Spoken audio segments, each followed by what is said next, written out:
¿Qué tal? Continuamos desarrollando nuestra unidad número 3 con el tema del porfiriato, vislumbrando algunos datos interesantes al respecto. Por ejemplo, ¿sabías que en la época del porfiriato habían carritos que vendían té de canela y naranja por 5 centavos, pero si lo querías con piquete costaba 8 centavos y la gente lo pedía así? Me da un té por 8 y por eso surge la palabra té por 8, haciendo referencia a los borrachos.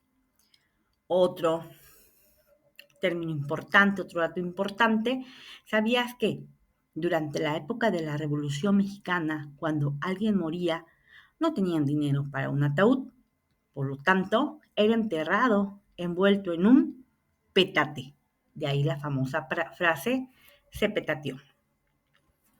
Otro dato interesante, oscuro en la vida de Porfirio Díaz, es su matrimonio prohibido. ¿Con quién? Con su sobrina, la hija de su hermana, Delfina Ortega Díaz. Otro dato interesante que podemos identificar en nuestro tema es el origen de la Catrina. En el porfiriato, la calavera era usada como figura de denuncia política porque la prensa estaba realmente censurada y perseguida. La calavera Catrina, como la conocemos y vemos aquí en la imagen, fue creada en 1910 por José Guadalupe Posada.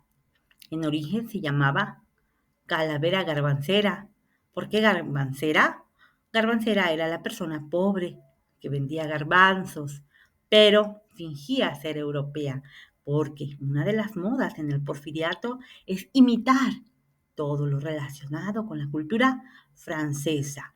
Por lo tanto, la Catrina era una burla al pueblo que quería aparentar un estilo de vida europeo.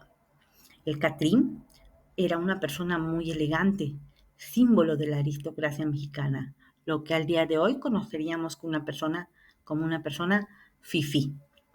Diego Rivera la retrató en su mural La Alameda Central. De esta manera, ya sabes cuál es el origen de la Catrina. Ahora, desarrollando nuestro tema, recordemos que el porfiriato fue una época histórica de nuestro país donde el poder estuvo concentrado en una sola persona, que es Porfirio Díaz.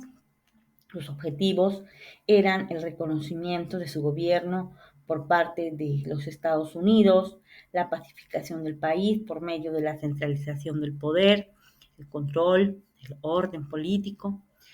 Ejerció un gran control sobre el poder ejecutivo, legislativo y judicial, inclusive de los propios estados, quienes quedaron a merced de las disposiciones del presidente. Los que estaban en favor de él recibían grandes recompensas, pero los que estaban en contra eran aniquilados, desaparecidos, reprimidos brutalmente. Incluso se les aplicaba la ley fuga, que era la muerte. ¿Qué es la ley fuga? Consiste en la simulación de la evasión de un detenido para eliminarlo y se aplicaba a todo aquel que no estaba de acuerdo con él. Para disminuir el poder de los caudillos y de los caciques, Porfirio Díaz emitió una ley aplicándola en el país donde se prohibía desempeñar al mismo tiempo los cargos de gobernador y comandante militar, haciendo alianzas con grupos civiles para neutralizar, para eliminar a los caciques y a los caudillos. Don Porfirio contaba con la ayuda de los rurales y del ejército. ¿Quiénes eran los rurales?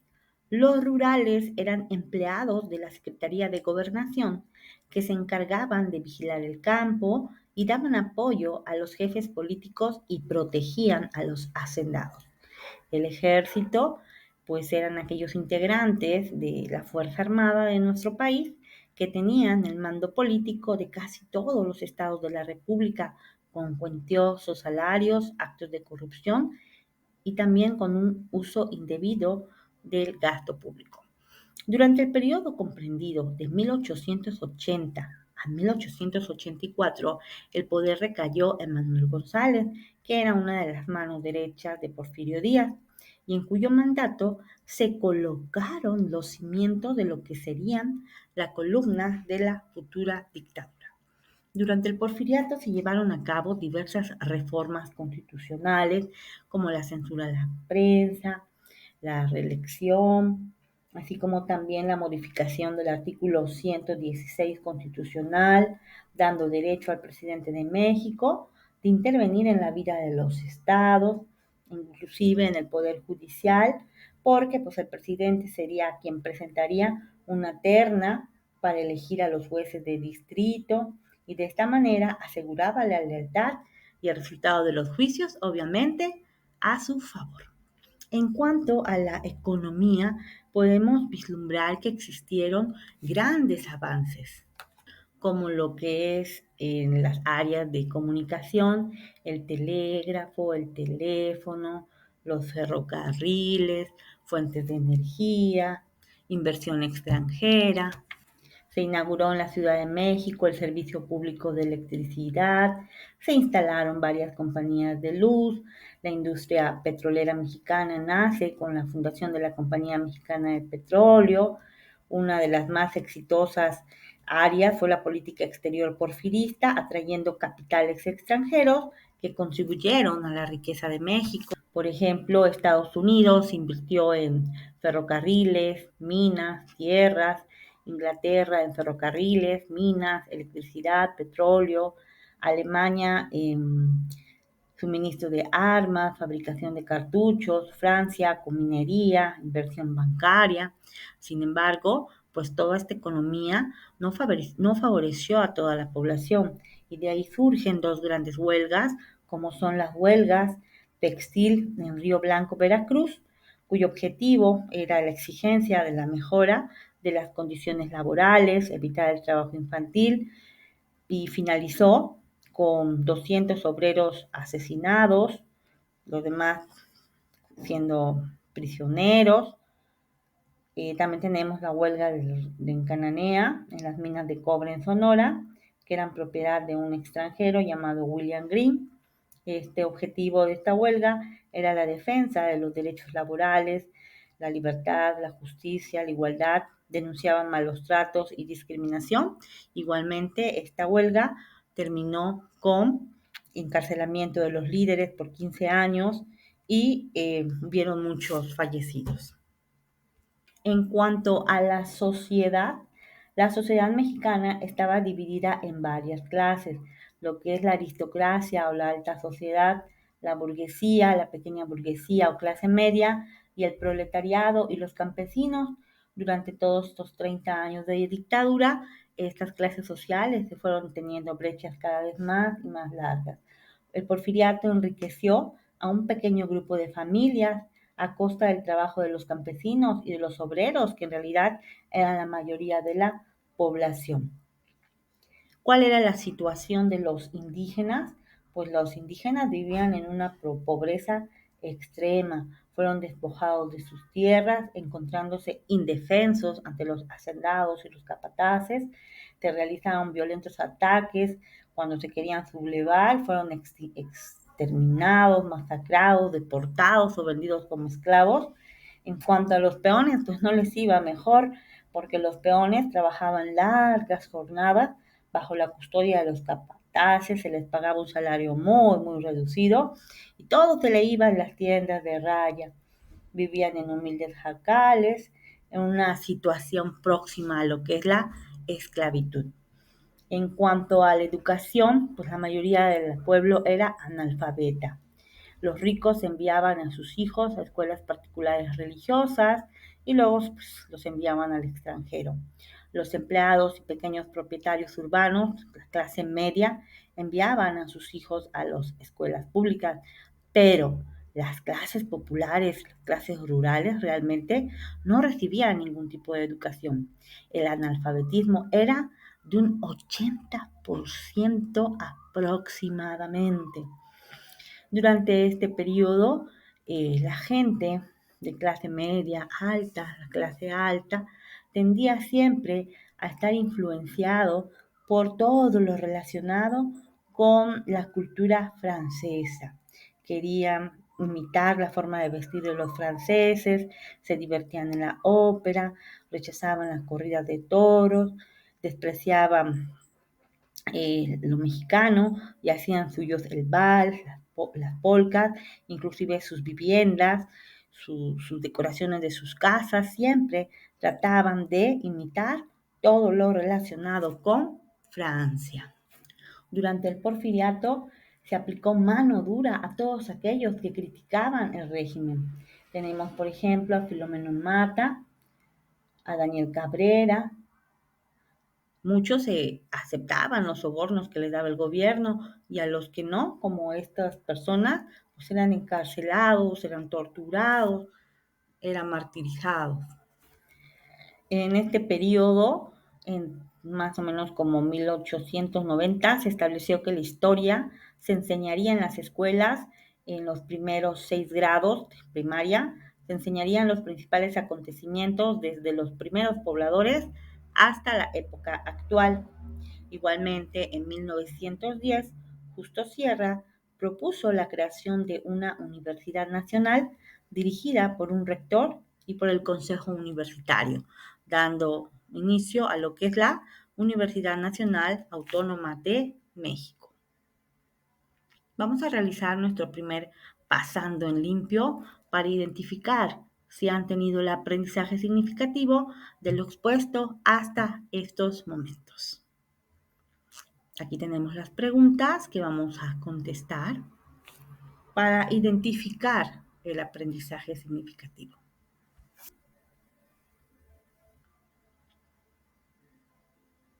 Continuamos entonces con lo que es el inicio de la Revolución Mexicana. Para 1906 más o menos había una crisis mundial que provocó problemas en la economía nacional. Igualmente, para esta época, Porfirio Díaz concedió una entrevista al periodista James Krillman de una revista de Nueva York. En esta entrevista, Porfirio Díaz le comentó al reportero que él consideraba que México ya estaba listo, que ya estaba preparado para la democracia y que él ya no iba a continuar en la contienda política del país. Ante esta situación, hubieron grandes expectativas en la población y una de estas personas que decidió lanzar su candidatura pues fue Francisco I. Madero. Sin embargo, cuando se acercaron las elecciones, Francisco I. Madero fue confinado en prisión en San Luis Potosí para que le fuera más fácil manipular las elecciones y de esta manera resultó nuevamente ganador Porfirio Díaz y Ramón Corral como su vicepresidente.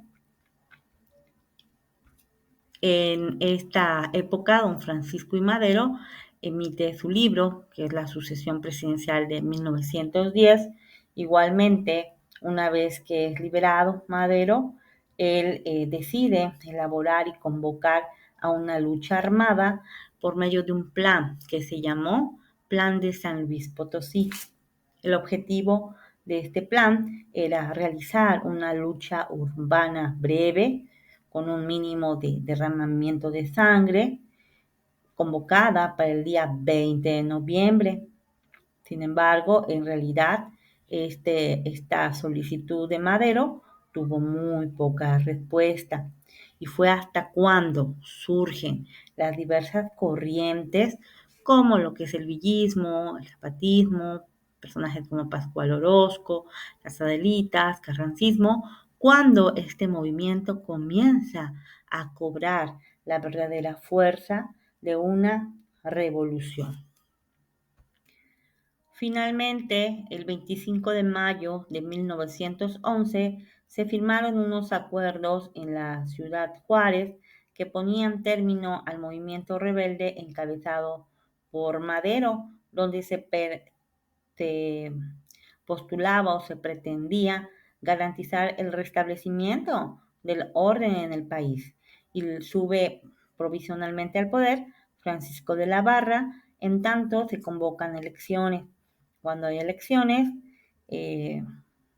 Madero gana la presidencia. Sin embargo, no todos estaban de acuerdo con el gobierno de Madero, lo consideraban como incapaz para controlar el poder político, y una de las personas que estaba en desacuerdo era Victoriano Huerta, y este tramó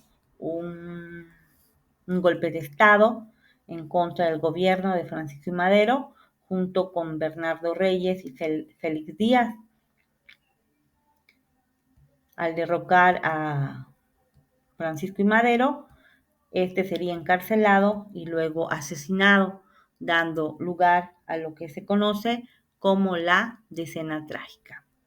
El documento firmado por Félix Díaz, Victoriano Huerta y Rodolfo Reyes, donde se estableció que aprenderían a Madero y a su vicepresidente, que lo convencerían de renunciar a sus cargos y que luego Victoriano Huerta asumiría la presidencia, se llamó Pacto de la Embajada o Pacto de la Ciudadela. Una vez que ocurren los desafortunados hechos de la Decena Trágica, sube al poder Victoriano Huerta, quien en realidad no logró mantener el orden constitucional del país, y surge un plan por ahí que se llama Plan de Guadalupe, firmado en Guadalupe, Coahuila. El Plan de Guadalupe es un documento histórico cuyo objetivo, cuya finalidad era remover el gobierno ilegal de Victoriano Huerta, acusado de traidor a la patria. ¿Y quién promovió este Plan de Guadalupe? Venustiano Carranza. Posteriormente, Venustiano Carranza sube al poder, y una vez que está realizando sus funciones, nuevamente hay disturbios, hay inconformidades, y se emite un documento que se llama Plan de Agua Prieta. El Plan de Agua Prieta se firma en Sonora, es un documento promovido por Plutarco Elías Calles en contra del gobierno de Venustiano Carranza, derivado de este movimiento que te dije que se llama Revolución de Agua Prieta, cuyo objetivo era formar un ejército constitucionalista, y provisionalmente sube al poder Adolfo de la Huerta. Posteriormente hay elecciones y surge como el nuevo presidente electo en 1920, Álvaro Obregón. Dentro de los aspectos positivos que podemos identificar en este periodo de Venustiano Carranza, se encuentra nuestra Constitución Política de los Estados Unidos Mexicanos. En base a lo que te he explicado anteriormente y que hemos desarrollado en la aula, podemos tener claridad que existen tres vertientes del surgimiento de la misma, que son las vertientes agrarias, todos los problemas derivados del despojo de las tierras a los campesinos, las vertientes políticas por el control en el poder político, en uso y en ejercicio de la soberanía. El pueblo decidió tener una república representativa, democrática, federal, laica, y también dentro de las vertientes laborales tenemos todos los problemas que existían porque no había un documento que estableciera de manera clara y precisa los derechos de los trabajadores. Nuestra Constitución se divide en dos partes, la parte dogmática y la parte orgánica. La parte dogmática son los primeros 30 artículos, donde se establecen nuestros derechos humanos, que se conocen como garantías individuales, y la parte orgánica se refiere a la organización y estructura del Estado mexicano. Consta de 136 artículos y tiene diversos principios que la rigen y la regulan. Una de las principales es el principio de supremacía, que significa que la Constitución Política de los Estados Unidos Mexicanos es nuestra ley suprema, nuestra Carta Magna. Sobre de ella no debe de existir ningún otro ordenamiento, y todos los que emanen y deriven de ella deben de cumplirse los artículos que la contienen. y concluimos nuestra unidad con el maximato, que es un periodo histórico que incluye todos los presidentes, el uso y el ejercicio del poder político de 1928 con Emilio Portes Gil hasta 1934. Realizaremos entonces de la misma manera el pasando en limpio de esta segunda parte de la explicación, identificando las ideas importantes y relevantes al respecto.